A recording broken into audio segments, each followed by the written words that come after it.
Bienvenue sur la chaîne Le Temps des Maîtres. Alors, le message va concerner la différence entre le développement personnel et la véritable spiritualité, en tout cas le retour à notre véritable nature. Je vous laisse écouter avec le cœur, comme je le dis et je le répète souvent, dans la quête incessante de croissance et de compréhension. Deux chemins se dressent devant nous, tous deux captivants, mais diamétralement opposés. Le développement personnel et la véritable spiritualité.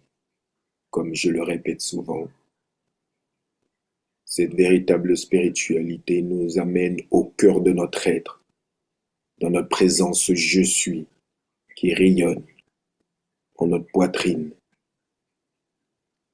Le développement personnel, tel un jardinier attentif, cultive le moi, le personnage, au centre de l'existence.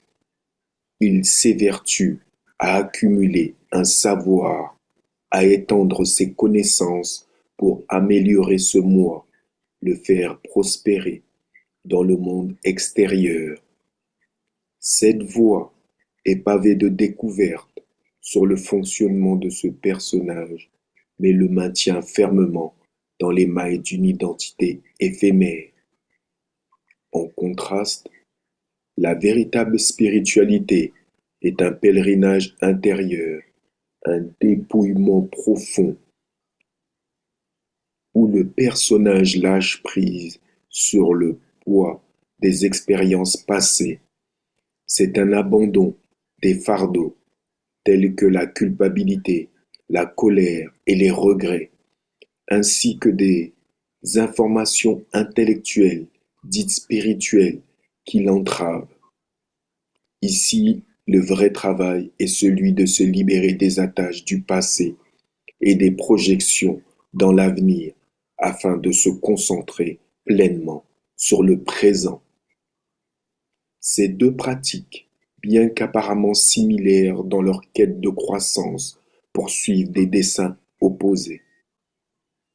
L'une magnifie le personnage, le faisant croître et prospérer, tandis que l'autre, symboliquement, sacrifie ce personnage pour révéler la nature éternelle qui réside au-delà des limites de l'individu. Il est crucial de distinguer leurs objectifs finaux.